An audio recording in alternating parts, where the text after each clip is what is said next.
السلام عليكم ورحمة الله وبركاته. بسم الله الرحمن الرحيم والصلاة والسلام على أشرف المرسلين وعلى آله وصحبه أجمعين أما بعد. ഏറ്റവും ബഹുമാനപ്പെട്ട ഉസ്താദുമാരെ, രക്ഷിതാക്കളെ, പ്രിയ കൂട്ടുകാരെ, അസ്സലാമു അലൈക്കും.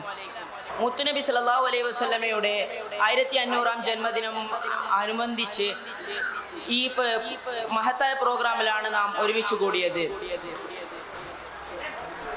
നബി സല്ലല്ലാഹു അലൈഹി വസല്ലമയുടെ മദ്ഹുകൾ എത്ര പറഞ്ഞാലും കേട്ടാലും മതിവരാത്തതാണ്. മദീനയുടെ പ്രസിദ്ധനായ ഇമാമാണ് ഇമാം മാലിക് റളിയല്ലാഹു അൻഹു. അദ്ദേഹം ഒരു തവണ പോലും മദീനയിൽ ചെരുപ്പിട്ട് നടക്കുകയോ ഒട്ടകപ്പുറത്ത് യാത്ര ചെയ്യുകയോ ചെയ്തിട്ടില്ല. കാരണം എന്താണെന്ന് ചോദിച്ചാൽ അദ്ദേഹം പറയുമായിരുന്നു, നബി സല്ലല്ലാഹു അലൈഹി വസല്ലമയുടെ പവിത്ര പാദം പതിഞ്ഞ മണ്ണിൽ ഞാൻ ചെരുപ്പ് പതിപ്പിക്കാനോ ഒട്ടകക്കുളമ്പ് വെച്ച് ചവിട്ടാൻ ഞാൻ ഇഷ്ടപ്പെടുന്നില്ല. അതിന് മഹാനവറുകളോടുള്ള ഒരു ഇഷ്ടക്കേടാണ്. ആയിരക്കണക്കിന് ശിഷ്യർക്ക് ഹദീസ് ക്ലാസ് എടുക്കുമ്പോൾ അണിഞ്ഞൊരുങ്ങി പുതുവസ്ത്രം അണിഞ്ഞ് അത്തറ പൂശി വിനയത്തോടെ മാത്രമാണ് മഹാനവറുകൾ ക്ലാസ് എടുത്തിട്ടുള്ളത്. ശബ്ദമുയർത്താൻ ആവശ്യപ്പെട്ടാൽ അദ്ദേഹം പറയും, തിരുനബി സല്ലല്ലാഹു അലൈഹി വസല്ലമയുടെ ചാരത്ത് ശബ്ദമുയർത്താൻ ഞാൻ ഇഷ്ടപ്പെടുന്നില്ല.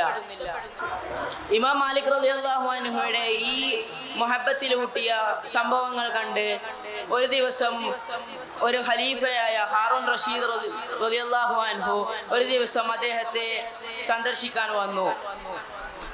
അപ്പോൾ വാതിൽ തുറക്കാൻ അല്പം വൈകി. കാരണം എന്താണെന്ന് അന്വേഷിച്ചപ്പോൾ അദ്ദേഹം പറഞ്ഞത്, നിങ്ങൾ നബി സല്ലല്ലാഹു അലൈഹി വസല്ലമയുടെ ഹദീസ് കേൾക്കാൻ മാത്രമാണ് വരുന്നത് എന്ന് എനിക്കറിയാം. അതുകൊണ്ട് പുതുവസ്ത്രം എടുത്ത് അണിഞ്ഞൊരുങ്ങൽ എനിക്ക് നിർബന്ധമാണ്. അതുകൊണ്ടാണ് അല്പം വൈകിയത്. എത്ര മുഹബ്ബത്താണ് അദ്ദേഹം നബി സല്ലല്ലാഹു അലൈഹി വസല്ലമയോട് വെച്ചത്. ഇമാം മാലിക് റളിയല്ലാഹു അൻഹു മാത്രമല്ല, ഒട്ടനവധി സ്വഹാബികൾ അദ്ദേഹത്തെ അങ്ങനെയാണ് മുഹബ്ബത്ത് വെച്ചത്. ആ കൂട്ടത്തിൽ അള്ളാഹു നമ്മയും ഉൾപ്പെടുത്തട്ടെ എന്ന് പറഞ്ഞുകൊണ്ട് എൻ്റെ വാക്കുകൾ വിരാമം. അൽഹംദുലില്ലാഹി റബ്ബിൽ ആലമീൻ. അസ്സലാമു അലൈക്കും.